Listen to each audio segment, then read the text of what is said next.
하나님 말씀 봉독하겠습니다. 로마서 7장 14절에서 끝절까지의 말씀. 우리가 율법은 신령한 줄 알거니와 나는 육신에 속하여 죄 아래에 팔렸도다. 내가 행하는 것을 내가 알지 못하노니 곧 내가 원하는 것은 행하지 아니하고 도리어 미워하는 것을 행함이라. 만일 내가 원하지 아니하는 그것을 행하면 내가 이로써 율법이 선한 것을 시인하노니 이제는 그것을 행하는 자가 내가 아니요 내 속에 거하는 죄니라. 내 속 곧 내 육신에 선한 것이 거하지 아니하는 줄을 아노니 원함은 내게 있으나 선을 행하는 것은 없도다. 내가 원하는 바 선은 행하지 아니하고 도리어 원하지 아니하는 바 악을 행하는도다. 만일 내가 원하지 아니하는 그것을 하면 이를 행하는 자는 내가 아니요 내 속에 거하는 죄니라. 그러므로 내가 한 법을 깨달았노니 곧 선을 행하기 원하는 자에게 악이 함께 있는 것이로다. 내 속사람으로는 하나님의 법을 즐거워하되 내 지체 속에서 한 다른 법이 내 마음의 법과 싸워 내 지체 속에 있는 죄의 법으로 나를 사로잡는 것을 보는도다. 오라 나는 곤고한 사람이로다. 이 사망의 몸에서 누가 나를 건져내랴. 우리 주 예수 그리스도로 말미암아 하나님께 감사하리로다. 그런즉 내 자신이 마음으로는 하나님의 법을 육신으로는 죄의 법을 섬기노라. 아멘. 예, 오늘 말씀의 제목은 본성의 부패는 중생한 사람들 안에도 남아있다 라는 제목입니다. 본성의 부패는 중생한 사람들 안에도 남아있다. 늘상 우리에게 화두가 되는 질문은 바로 구원받은 사람도 죄를 짓냐라고 하는 문제입니다. 이 단순한 질문에 우리는 그렇다라고 아마 대답을 하실 수 있을 겁니다. 구원받은 사람도 죄를 짓는다라고 하는 것입니다. 우리는 죄 때문에 힘들어하는 참된 구원받은 사람들의 모습을 보면서 때로는 그러한 모습도 볼 수 있었습니다. 우리 안에 있는 것이죠. 죄를 짐으로 말미암아 죄책감에 시달리게 되고 그 죄로 말미암아 내가 구원받지 않은 사람이 아닐까라고 하는 생각을 해보게 되는 것이죠. 그래서 구원의 확신이 흔들리기도 하고 의심되기도 하는 것입니다.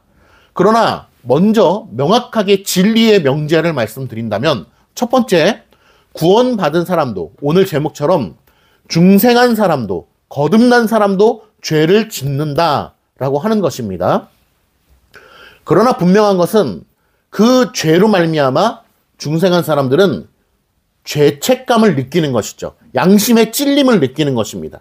이것이 하나님 앞에서 죄가 된다라고 하는 것을 인식하는 것이죠. 그러나 중생하지 않은 사람들은 그러한 인식이 없다라는 특징이 있습니다. 그러나 이것도 우리가 쉽게 판단할 수 있는 것이 아닙니다. 겉에서 보고 당신은 죄에 대한 찔림이 있군요. 당신은 죄에 대한 찔림이 없군요. 라고 판단하면서 중생한 사람과 중생하지 않은 사람들을 우리가 나눌 수 없다는 것입니다. 우리가 하나님 앞에 실제적으로 죄책감을 느끼느냐 안 느끼느냐에 대해서도 우리 자신도 몰라요. 어떻게 보면 하나님만이 명확하게 그 판별을 하실 수 있는 분이시기 때문에 그렇습니다. 나 자신을 알지 못하는 때가 많다. 짜장면을 먹을래? 짬뽕을 먹고 싶어? 라고 물어봤을 때 짜장면인 것 같기도 하고 짬뽕인 것 같기도 하고 그러한 사소한 질문에도 우리는 나 자신을 알지 못하는데 온 우주보다 큰 그 위대한 하나님의 교리 가운데 내가 정말 이거 죄 가운데 있는 것인가 없는 것인가, 죄책감을 느끼는 것인가 안 느끼는 것인가에 대하여 명확하게 판단하기가 어렵다. 그러나 어렵다고 해서 판단하면 하지 마세요. 그런 거는 쳐다도 보지 마세요라고 얘기하는 것이 아니고 말씀을 통하여 나 자신을 반추해 볼 수 있는 것입니다. 그러니까 남을 판단하려고 하는 것이 아니고 나 자신을 하나님의 말씀 앞에 세워놓을 수 있는 거예요. 하나님 앞에 하나님의 말씀에 조명하심 가운데 나 자신을 비추어 보아야 될 필요가 있는 것입니다. 그러니까 나 자신은 얼마든지 말씀의 도마 위에서 칼질을 해야 되는 거예요. 하나님의 말씀은 우리의 영과 혼과 골수를 찔러 쪼갠다고 말씀하고 있잖아요. 그것이 그러한 말씀이죠. 하나님의 말씀으로 우리를 낱낱이 해보해야 되는 거예요. 남을 자꾸 해보하려고 하면 문제가 되는 것이죠. 나 자신을 하나님 앞에, 말씀 앞에 늘 반추해 보아야 하는 것입니다.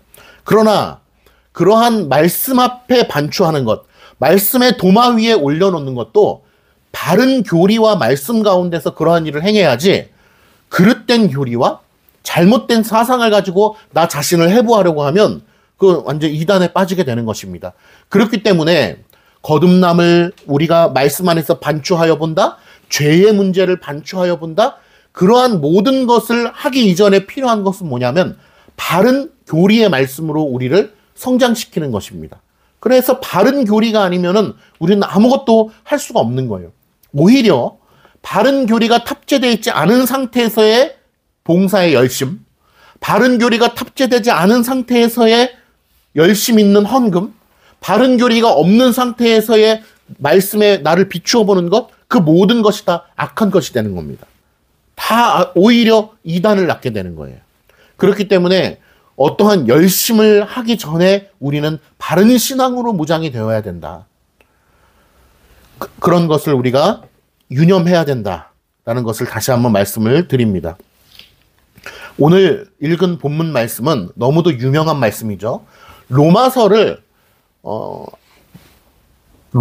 정확하게 몇 등분 할 수도 있고, 성경학자들은 뭐 서론, 본론, 결론으로 나누기도 하고 그러는데요. 로마서를 딱 두 덩이로 나눈다라고 얘기하면 1장부터 7장까지, 그리고 8장부터 끝장까지로 나눌 수 있습니다. 그러므로 오늘 우리가 읽은 본문 7장의 중반부터 마지막 절까지의 이 본문은요, 로마서의 전반부의 마지막 부라고 할 수가 있는데, 그 내용은 뭐냐 하면, 한마디로 얘기하면 우리는 정말 소망이 없구나. 야, 나는 정말 죄인이구나. 나는 썩어야 마땅한 죄인이로구나 라고 하는 이 어둠의 터널의 끝에 거하고 있는 겁니다. 7장의 마지막이. 8장에서 어떻게 되냐? 터널이 딱 끝나버리는 거예요. 그러면서 8장 1절에 뭐라고 그러니까?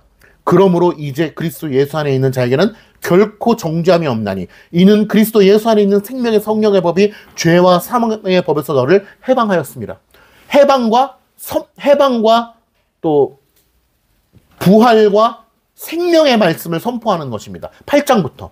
그래서 우리가 참회의 기도를 하고 죄에 대한 회개와 고백을 하고 나서 사함의 확신의 기도를 할 때 그 사함의 확신의 기도의 첫 부분에 늘 로마서 8장 1절 2절의 말씀을 대입하여서 먼저 선포하고 우리의 죄사함에 대하여 그리스도 안에서 선포하고 나아가는 것이죠. 그러니까 7장 마지막 부분은요, 가장 어두운 터널이에요. 그래서 그것의 이 핵심이 무엇입니까? 7장 24절에 보면 오라 나는 곤고한 자로다. 이 사망의 몸에서 누가 나를 건져내랴. 죄에 대하여, 어둠에 대하여, 그리고 내가 알지 못하는 죄악에 대하여서 절망하고 있는 본문이 바로 7장, 1장부터 7장입니다, 사실은. 그것의 가장 어두운 터널은 바로 7장이 되는 것이죠. 사도 바울이 오늘 본문 가운데 이야기하는 것은 무엇입니까? 내가 분명히 하나님의 은혜로 말미암아 구원을 받았음에도 불구하고 내 속에 내가 알지 못하는 그 더러운 죄악의 힘이 나를 계속해서 악으로 이끈다라는 것이죠. 뭐라고 얘기합니까?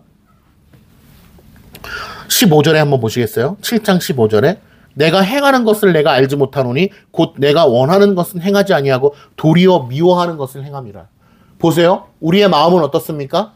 구원받은 자라고 할지라도 구원받은 자이기 때문에 하나님의 은혜를 알잖아요. 그렇기 때문에 하나님의 영광을 위하여 살고 싶어요. 하나님의 말씀으로만 살고 싶어요. 선을 행하고 싶어요. 늘 거룩한 빛 가운데 살아가고 싶습니다. 그런데 우리의 삶의 내용은 어떠냐? 여전히 죄악 가운데 넘어지고 또 넘어지고 연약함이 보인다는 거예요. 그것을 뭐라고 얘기합니까?